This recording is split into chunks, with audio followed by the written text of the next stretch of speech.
बाबा कहाँ बैठ के जो सोचो तो हो?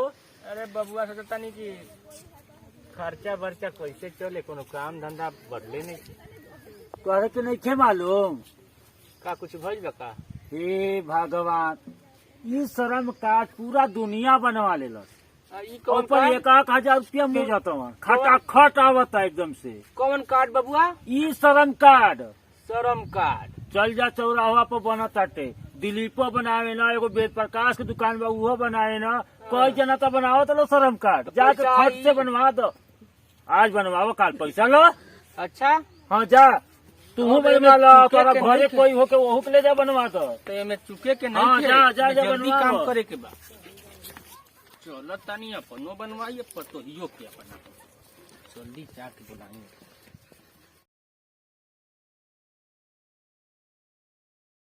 कहाँ बारू हो? सुन तारू? हाँ बाबूजी। अरे तू कहाँ श्रम कार्ड बनता, पैसा 1,000 रुपया सबकी खाता में दे दिया सरकार। जल्दी निकाला निकाला, सामान निकाला, सब आधार कार्ड और सब पासबुक उसबुक निकाला, सब चल जाओ, एक बनवा के आवल जा। ले चला चला चल बनवा ले आवल जा, चल अच्छा ठीक बा। लेके आवा, जल्दी ले आवा, देर न करो। सब जानी के कहत ना आदमी की पैसा आ गई, हम पछुआई रहनी, जल्दी करो।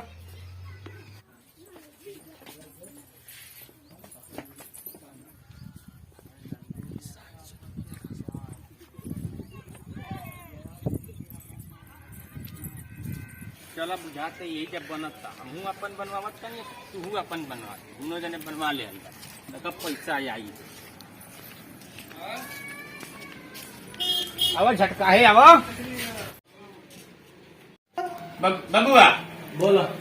बनाना तो दोनों जने का, तो ले निकाला आधार कार्ड और पासबुक। ला देखा दोनों जने के पाए ही। हाँ ठीक बा, रुको बैठा।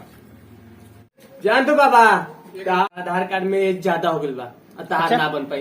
अल्लाह ना बन पाई, इनकर बन जाई। ऐसे कैसे ना बन पाई? इनकर बनी है, हमार ना बनी।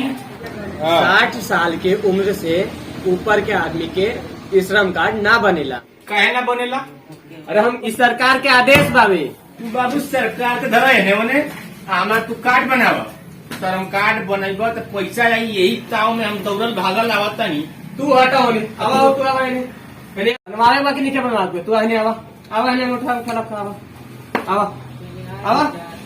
पहले हमार बनावा, तब हमारी बाद में पतोहिया के हमरा बनी। हमारे महाराज कहने की समझो, बाद बनावे के पड़ी। बाकी महाराज कहता नहीं ना कि 60 साल की उम्र के आदमी के ना बनी। काहे ना बनी? तू ही सरकार भाई बड़ो हैं, का बनी ना बनी तो मैंने हमारी गिनती नहीं थे कोनो काम में। बाबू बोला देखा बाबा, तू अपन पेंशन बनवाव, ये श्रम कार्ड तार ना बन। तो ठीक बाटे बाबू, पेंशन बनावला, पेंशन बनावा तो। अच्छा रुको, बात सुनो, बैठा तू साइड में, है श्रम कार्ड बना दी पहले, तब तार। ठीक बा, बैठा आओ। ठीक है बाबू, बनाओ बनाओ।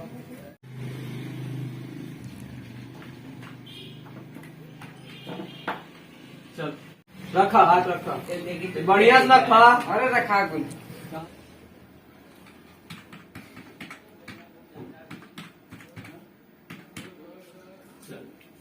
पासबुक वाला हो। ठीक, हटाओ।